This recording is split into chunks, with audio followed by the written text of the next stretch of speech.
नमस्कार। मन की आवाज़ चैनल में आपका स्वागत है। हमारी आज की कहानी है माँ का सौदा। पिछले कुछ दिनों से चरपाई पर पड़े मोहनलाल जी की तबीयत आज कुछ ज़्यादा ही गंभीर हो गई थी। उनकी ऐसी हालत देखकर उनकी पत्नी ममता जी ने अपने बेटे को फ़ोन लगाया और रूंधे हुए स्वर में बोली, बेटा, तू तो जानता है अपने बाबूजी की हालत के बारे में। अब तो और भी ज्यादा तबीयत बिगड़ चुकी है। बिस्तर पर पड़े पड़े तुझे ही याद करते रहते हैं।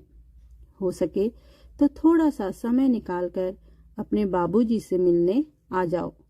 बहू को भी लेते आना। तो दूसरी ओर से आवाज आई, माँ, अभी मुझे छुट्टी नहीं मिल पाएगी और यहाँ तुम्हारी बहू की भी तबीयत कुछ दिनों से ठीक नहीं है। जैसे ही फ्री होऊंगा तो मिलने आता हूँ, कहकर शौर्य ने फोन रख दिया। ममता जी निराशा से भर उठी। शून्य में निहारते हुए उनकी आंखें भर आई। उनका उदास चेहरा देखकर मोहनलाल जी के चेहरे पर भी निराशा के भाव उफान मारने लगे। उनकी आंखों से आंसू टपककर उनकी तकिए को भिगो गए। उधर जब भी शौर्य अपने माँ बाबूजी से मिलने का प्लान बनाता कि तब तक उसकी पत्नी की या तो तबीयत खराब हो जाती या उसके मायके में कुछ काम पड़ जाता, जिस वजह से शौर्य माँ बाबूजी से मिलने गांव जा ही नहीं पाता। और इधर 70 वर्षीय मोहनलाल जी, जो कि स्वाह जैसी बीमारी से पीड़ित हैं, बिस्तर पर पड़े हुए अपने जीवन के अंतिम दिनों को जैसे तैसे काट रहे हैं। ममता जी और मोहनलाल जी अपने बेटे और बहू से दूर अपने पुश्तैनी गांव में ही रहते हैं। उनका बेटा शौर्य, जो कि शहर में नौकरी करता है, शादी के बाद से शहर में ही बस गया था, जहां वह अपनी पत्नी रुचि के साथ रहता है। गांव के मकान में कुल 2 जन ही रह गए थे, एक मोहनलाल जी और दूसरी ममता जी। मोहनलाल जी की गांव में ही खेती थी, जिसके बल पर वे अपने परिवार का भरण पोषण करते आए थे।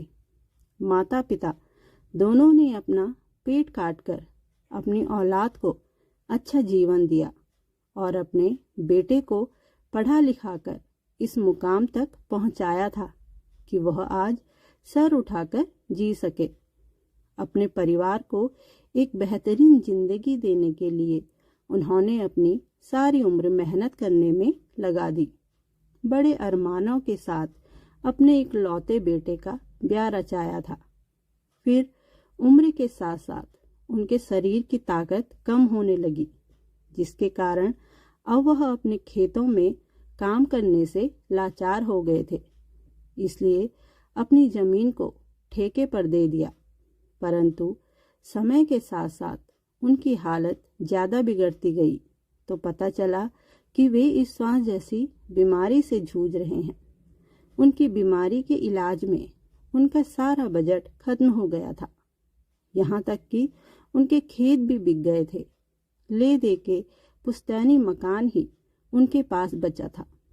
पहले उनका बेटा बहू जमीन के ठेके से आने वाली रकम हासिल करने के लिए आ जाया करते थे, परंतु जब से उनकी जमीन बिकी तब से वो लोग अपने गांव आना तो दूर, उन्हें फोन करना तक छोड़ दिया था। अब ममता जी ही कभी कभार हालचाल जानने के लिए फोन कर दिया करती थी।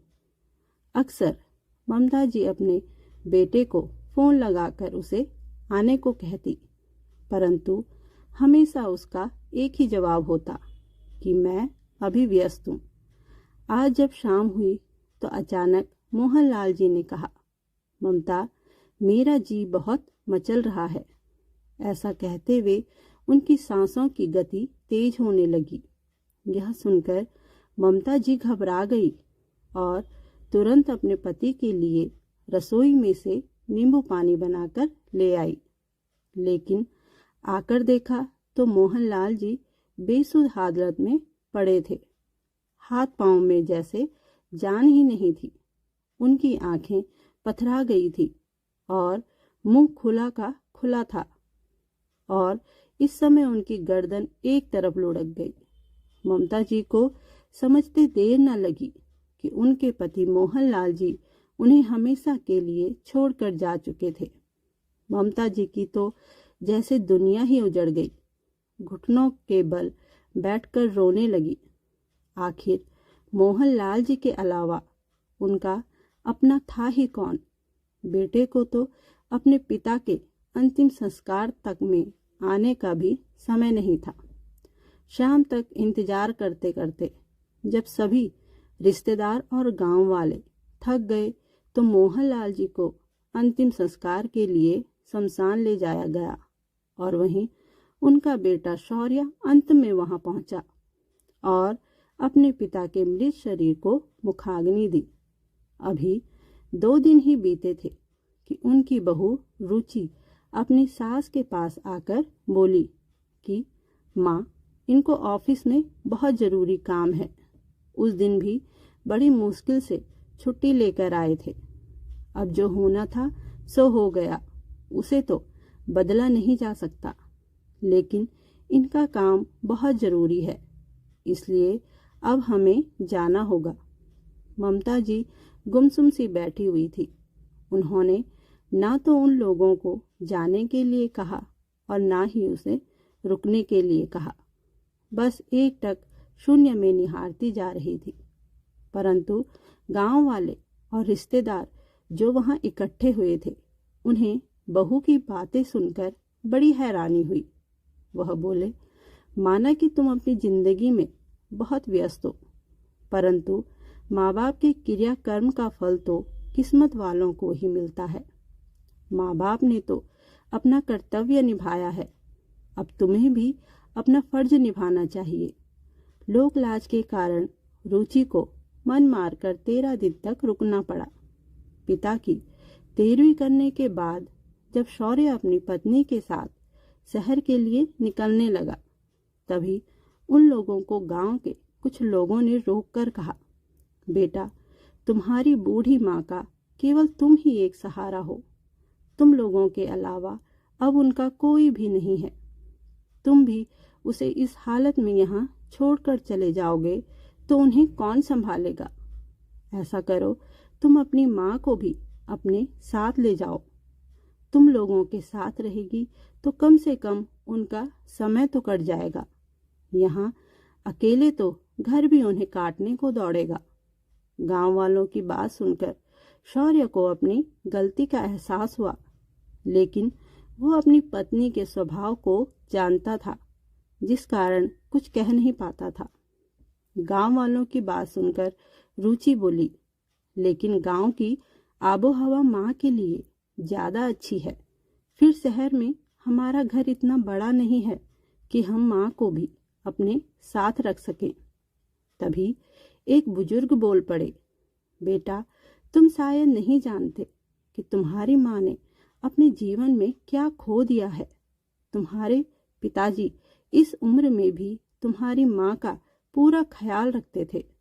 अब जब इस उम्र में उन्हें तुम्हारी सबसे ज़्यादा ज़रूरत है, तो तुम अपनी माँ को साथ नहीं ले जाना चाहते हो तो ठीक है। यदि तुम्हें अपनी माँ को अपने साथ रखने से ऐतराज है तो यहाँ की ग्राम पंचायत उनकी देखभाल करेगी, लेकिन फिर उसके बाद वो तुम्हारे पिता के पुश्तैनी मकान को तुम्हें छूने तक नहीं देंगे। बूढ़े बुजुर्ग की बात सुनकर रुचि घबरा गई और अपनी सासू माँ को अपने साथ ले जाने के लिए राजी हो गई। ममता जी एक बहुत बड़ी मानसिक पीड़ा से गुजर रही थी, इसलिए उनका बेटा शौर्य उनकी देखभाल करना चाहता था, लेकिन उनकी बहू रुचि को इस बात से कोई मतलब नहीं था। वह तो केवल गांव वालों के द्वारा जोर दिए जाने पर अपनी सास को अपने साथ ले जाने के लिए राजी हो गई थी। रुचि अव्वल दर्जे की मतलबी और लालची इंसानों में से एक थी, जो रिश्तों में भी अपना मतलब और स्वार्थ ढूंढा करती थी। उसकी यह बात उसके पति शौर्य को बिल्कुल पसंद नहीं थी। गांव वालों द्वारा जोड़ दिए जाने पर शौर्य जैसे तैसे अपनी माँ को अपने घर में ले आया। लेकिन कुछ ही दिनों में उसकी माँ उसकी पत्नी की आंखों में कांटे की तरह चुभने लगी थी। लेकिन शौर्य अपनी माँ की मनोस्थिति को अच्छी तरह से जानता था। वो हमेशा कोशिश करता कि माँ के पास बैठ सके, लेकिन काम में व्यस्तता के कारण समय कम ही मिल पाता था शौर्य को। ममता जी को बेटे के पास आए हुए पूरा 1 महीना हो चुका था और जब रुचि ने पूरे महीने के खर्चे का हिसाब लगाया तो उसके होश उड़ गए। बिजली के बिल को लेकर चिल्लाती हुई आई और बोली, इतना ज्यादा बिल? अरे, जब केवल हम दोनों थे तब तो बिजली का बिल इतना नहीं आता था। आखिर माँ जी के आने से इतना बिल कैसे बढ़ गया? सासू माँ सारा दिन एसी की हवा खाती रहती हैं, उसी से इतना बिल आ गया है। और राशन पर भी कितना खर्च होने लगा है। पूरे 2000 ज्यादा खर्च हुए हैं इस बार। फल फ्रूट का खर्चा अलग बढ़ गया है कि तभी शौर्य बोला, इतनी जोर जोर से क्यों चिल्ला रही हो? अरे, माँ गांव से आई है, तो ऐसे में अगर 2000 का खर्चा बढ़ भी गया तो कौन सा आसमान टूट पड़ा। इतनी कंजूसी करना अच्छी बात नहीं है। और वैसे भी कमा कर तो मैं ला रहा हूं ना। तुम केवल खर्चा करो, किसके कारण बिल बढ़ रहा है उसकी चिंता तुम मत करो।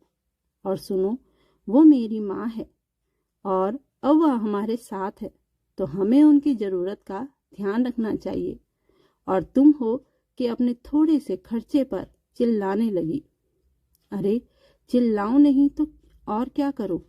पैसे कोई पेड़ पर नहीं उगते। दिन भर मेहनत करते हो तुम, तब जाकर कुछ पैसे हाथ में आते हैं। और तुम लोग हो कि सारे पैसे उड़ाने में लगे हुए हो। रुचि के चिल्लाने की आवाज कमरे से बाहर तक आ रही थी और ममता जी यह सारी बातें सुन रही थी। उनकी मानसिक स्थिति तो पहले ही डामाडोल हो चुकी थी और ऊपर से उनके बहू की ऐसी बातें उनके स्वास्थ्य पर भी बुरा असर कर रही थी।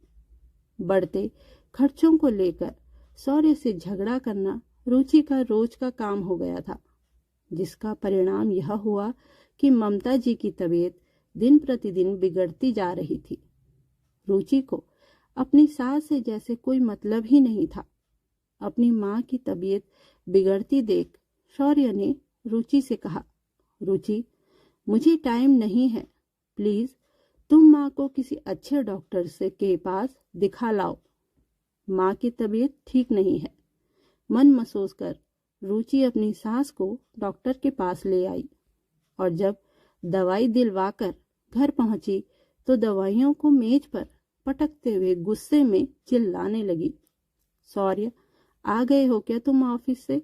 देखो कितनी महंगी आई है दवाई और डॉक्टर की फीस वो अलग। शौर्य, जो अभी अभी ऑफिस से लौटा था, कहता है, रुचि, मैंने पहले भी कहा था और अब भी कह रहा हूँ, खर्चे की बात मत किया करो। ममता जी चुपचाप कमरे में जाकर लेट जाती हैं। शौर्य अपनी माँ के लिए फल फ्रूट लेकर आता तो रुचि से बर्दाश्त नहीं होता।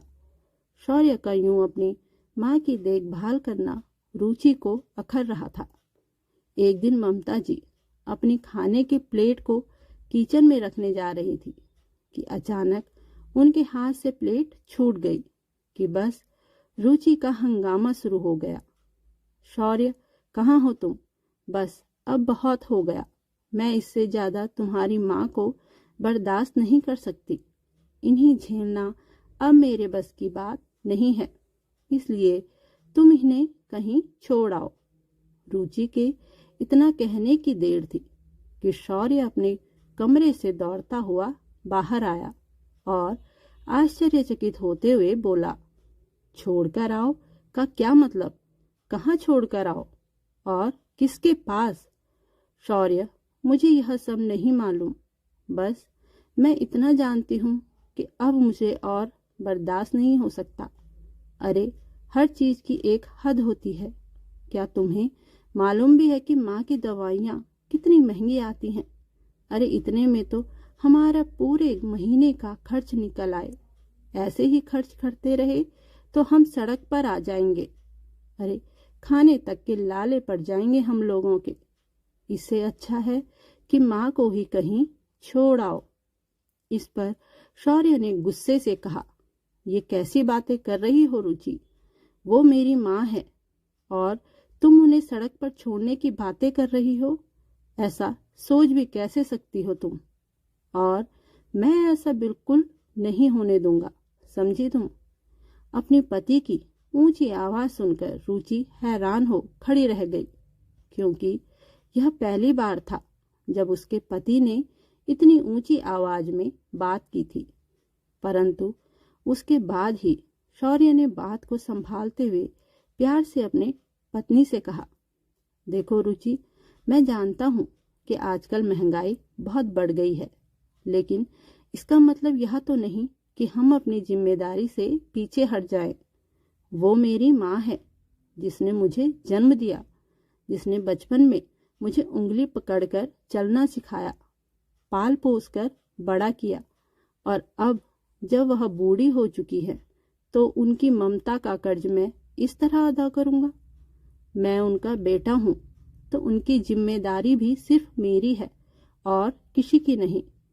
परंतु शौर्य की कही गई बात का उसकी पत्नी रुचि पर बिल्कुल भी असर नहीं हुआ। वह अब भी अपनी सास को खुद से दूर करना चाहती थी, परंतु उसे कोई तरकीब नहीं सूझ रही थी कि वह आखिर ऐसा क्या करे जिससे उसे अपनी सास से हमेशा हमेशा के लिए छुटकारा मिल जाए, क्योंकि वह इतना तो समझ ही चुकी थी कि शौर्य के होते हुए ऐसा करना कोई आसान काम तो नहीं है। और वह सही समय का इंतजार करने लगी। एक बार जब वह अपनी सास को दवाई दिलाने के लिए अस्पताल लेकर गई और अपनी बारी का इंतजार करते हुए डॉक्टर के केबिन में बैठी थी, तो वहां से एक व्यक्ति दिखा जो बहुत ज्यादा परेशान दिखाई दे रहा था। दरअसल उसकी माँ की दोनों किडनी खराब हो चुकी थी, जिस कारण उन्हें किडनी ट्रांसप्लांट करवाने के लिए किडनी डोनर की आवश्यकता थी, परंतु उन्हें एक परफेक्ट डोनर नहीं मिल पा रहा था और उनके पास कुछ ही दिनों का समय था। डॉक्टर और उस व्यक्ति की सारी बातें रुचि सुन रही थी। रुचि ये देखकर हैरान थी कि वह व्यक्ति अपनी माँ के लिए लाखों रुपए खर्च करने के लिए तैयार था, ताकि कोई उसकी माँ को किडनी देने के लिए तैयार हो जाए। लेकिन कहते हैं ना, विनाश काले विपरीत बुद्धि। यह बात जैसे ही रुचि को पता चली तो उसके खुरापाती दिमाग में एक बहुत ही घटिया तरकीब आ गई। उसने जाकर डॉक्टर से बात की और कहा उसके पास एक डोनर है। उसने डॉक्टर से ममता जी के बारे में बात की, परंतु डॉक्टर ने कहा कि इस उम्र में माँ जी की किडनी निकालने से उनकी सेहत में बहुत बुरा असर पड़ सकता है। इसलिए डॉक्टर ने उसकी बात नहीं मानी, तो रुचि ने किडनी के बदले मिलने वाले पैसों में से कुछ हिस्सा डॉक्टर को देने की पेशकश की। अब क्योंकि डॉक्टर को भी मालूम था कि वह व्यक्ति अपनी माँ की जान बचाने के लिए मुंह मांगी रकम देने के लिए तैयार था, तो लालच में आकर डॉक्टर ने भी हाँ कर दी। उधर ममता जी अपनी बीमारी के कारण पहले ही बेसुध सी रहती थी, इसलिए रुचि ममता जी को डॉक्टर की निगरानी में अस्पताल में ही छोड़कर चली गई, ताकि किडनी ट्रांसप्लांट से पहले जो भी चेकअप वे करवाना चाहते हैं आसानी से कर लें, क्योंकि डॉक्टर ने कह दिया था कि हम ऐसे ही किसी की किडनी निकाल कर किसी दूसरे को किडनी ट्रांसप्लांट नहीं कर सकते। उसके लिए बहुत से चेकअप करने होते हैं और जब सारी रिपोर्ट देख ली जाएगी तभी पता चल पाएगा कि वह सही डोनर है भी या नहीं। इसलिए रुचि अपनी सास को वहीं अस्पताल पर छोड़कर चली गई। शाम को जब शौर्य घर पहुंचा तो घर में माँ को न पाकर रुचि से पूछने लगा, रुचि, माँ कहाँ है? उनकी तो तबीयत भी ठीक नहीं है और ना वो कहीं जा पाती हैं। माँ है कहाँ? शौर्य ने देखा कि उसकी पत्नी उससे नजरें चुरा रही थी। काफी देर तक तो रुचि चुप रही, लेकिन शौर्य के बार बार पूछने पर रुचि बोली, जब मैं माँ जी को दवाई दिलवाकर आ रही थी तो माँ जी अचानक सड़क के दूसरी ओर चली गई। जब तक मैं माँ जी तक पहुँचती वो मेरी नज़रों से ओझल हो चुकी थी। मैंने यहाँ वहाँ बहुत ढूंढा, लेकिन उनका कुछ भी पता नहीं चला। शौर्य को यह सुनकर गुस्सा आ जाता है। तुम्हारी उपस्थिति में माँ अचानक कहाँ चली गई और तुम यहाँ आराम से बैठी हुई हो? तो रुचि बोली, तो मैं क्या करूं? इतना कानून तो तुम भी जानते होंगे कि 24 घंटे से पहले कोई भी पुलिस कार्यवाही नहीं करती। ऐसे में मैं क्या करूं? मैंने उन्हें कहाँ कहाँ नहीं ढूंढा, पर वह नहीं मिली। अब तुम ही बताओ मैं क्या करूं? शौर्य को अपनी माँ की चिंता होने लगी। शौर्य ये बात मानने को तैयार नहीं था कि माँ अपने आप कहीं चली गई। इसलिए कुछ देर शौर्य ने इंतजार किया। जब ममता जी लौटकर नहीं आई तो खुद माँ को ढूंढने निकल पड़ा। ढूंढते ढूंढते रात हो गई, लेकिन ममता जी का कुछ पता नहीं चला। अब शौर्य 24 घंटे बीतने का इंतजार करने लगा, लेकिन जैसे ही सुबह हुई तो शौर्य देखकर हैरान रह गया कि रुचि आज सुबह सुबह तैयार होकर जल्दबाजी में घर से निकल गई। रुचि ने अस्पताल में जाकर डॉक्टर से बातचीत की और जब उससे डॉक्टर ने बताया कि उसकी सास उस व्यक्ति की मां को किडनी देने के लिए परफेक्ट डोनर है, तो रुचि की तो जैसे लॉटरी लग गई। उसकी आंखों के सामने पैसों की तस्वीर नाचने लगी। डॉक्टर ने उसे बताया कि वह व्यक्ति डोनर को 50 लाख देने को तैयार है, लेकिन लालची रुचि के सर पे तो जैसे पैसों का भूत सवार था। इसलिए रुचि ने अपनी शर्त उस व्यक्ति के सामने रख दी। देखिए, केवल 50 लाख के लिए मैं अपनी माँ समान सासू माँ की जान को दांव पर नहीं लगा सकती। पूरे 1 करोड़ अगर आप दे सकते हैं तो ठीक, वरना कोई और डोनर ढूंढ लीजिए। वह व्यक्ति उसकी बात मान जाता है और रुचि को 1 करोड़ देने को राजी हो जाता है। रुचि खुश हो जाती है और मन ही मन सोचने लग जाती है कि 1 करोड़ में तो ये लोग माँ की किडनी क्या, आंखें भी निकाल ले तो मुझे फर्क नहीं पड़ेगा। रुचि तो जैसे पैसों के लालच में अंधी हो चुकी थी। उसके मन में तो एक ही विचार चल रहा था कि जब पैसे आ जाएंगे तो शौर्य के साथ कहीं दूर चली जाऊंगी और सासू माँ के बारे में कुछ भी झूठ बोल दूंगी शौर्य से। इधर शौर्य की शक की सुई बार बार रुचि की तरफ ही जा रही थी, क्योंकि रुचि सुबह सुबह तैयार होकर इतनी जल्दबाजी में घर से निकली थी कि यह कोई सामान्य घटना नहीं थी। इसके पीछे जरूर कोई ना कोई राज है। इसलिए रुचि के जाने के बाद शौर्य तुरंत अपनी माँ की फोटो लेकर पुलिस स्टेशन जाता है और वहाँ FIR करवाता है। पुलिस सबसे पहले शौर्य को एक सवाल पूछती है कि आपको किसी पर शक है, तो शौर्य कुछ सोचते हुए रुचि का नाम लेता है और सुबह की घटना के बारे में भी पुलिस को बताता है। पुलिस जल्दी से रुचि का नंबर ट्रेस करती है तो उसकी लोकेशन अस्पताल की निकलती है। शौर्य हैरान हो जाता है कि आखिर इतनी सुबह सुबह रुचि अस्पताल क्या करने गई। शौर्य पुलिस के साथ अस्पताल पहुंचता है। इधर अस्पताल में ममता जी कल से ही नशे की हालत में थी, क्योंकि उन्हें नशीला इंजेक्शन दे दिया गया था ताकि वो इस बात का विरोध न करे और उन्हें ऑपरेशन थिएटर में ले जाया जा रहा था कि तभी अस्पताल में शौर्य कुछ पुलिस वालों के साथ पहुंचता है और अपने साथ लाइव फोटो को दिखाकर पूछता है तो रिसेप्शनिस्ट उन्हें बताती है कि जी हाँ, ये तो कल ही यहाँ आई थी। इनके साथ एक औरत भी थी। कुछ देर यहाँ रुके थे, फिर वो औरत डॉक्टर से बात करने चली गई। फिर उसके बाद मैंने उन दोनों को नहीं देखा। शायद किसी और स्टाफ को पता हो। आप किसी और से पता कर लीजिए, शायद कोई और इस बारे में आपको बता पाए। ऑपरेशन थिएटर के बाहर खड़ी नर्स को फोटो दिखाकर शौर्य उसे पूछता है, आपने इन्हें कहीं देखा है? जी, इनका तो अभी ऑपरेशन है। कैसा ऑपरेशन? किस चीज का ऑपरेशन? जल्दी बताइए, शौर्य घबराया हुआ कहते जा रहा था। जी, इनका किडनी का ऑपरेशन है। इनकी किडनी डोनेट की जा रही है किसी पेशेंट को। यह सुनकर शौर्य के पांव तले जमीन खिसक जाती है। वो खुद को संभाल नहीं पाता है और वहीं सर पकड़कर बैठ जाता है। साथ में आई पुलिस ऑपरेशन थिएटर का दरवाजा जोर जोर से पीटने लगती है और दरवाजा खुलवाती है।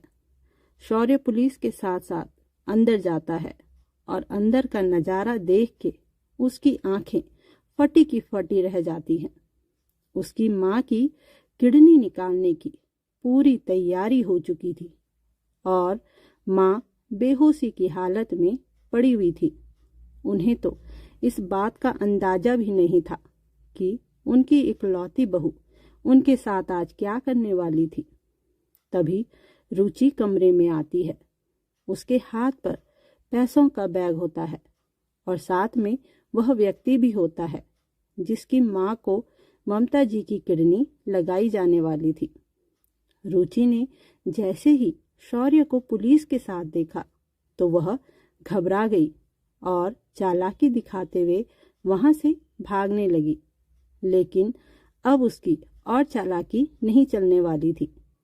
पुलिस वालों ने उसे वहीं पकड़ लिया और साथ में उस व्यक्ति को भी पुलिस पकड़कर ले जाती है। थाने में ले जाकर रुचि से अच्छे से पूछताछ होती है तो वह सब बता देती है कि किस तरह पैसों के लालच में वो अपनी सास का सौदा करने चली थी। पूछताछ में पता चलता है कि उस अमीर व्यक्ति का उस मामले में कोई दोष नहीं था, क्योंकि रुचि ने उन्हें ये बताया था कि इसमें उसकी सास की मर्जी शामिल है। उस व्यक्ति को तो पता ही नहीं था कि इसमें डोनर की अपनी रजामंदी नहीं है, क्योंकि डॉक्टर और रुचि ने उसे पूरी तरह से विश्वास में ले लिया था। इधर जैसे ही ममता जी को होश आता है तो शौर्य उनके गले लग जोर जोर से रोने लगता है। शौर्य अपनी माँ को लेकर घर आ जाता है और उनका अच्छे से ख्याल रखता है। उनकी देखभाल के लिए शौर्य एक नर्स को रख लेता है।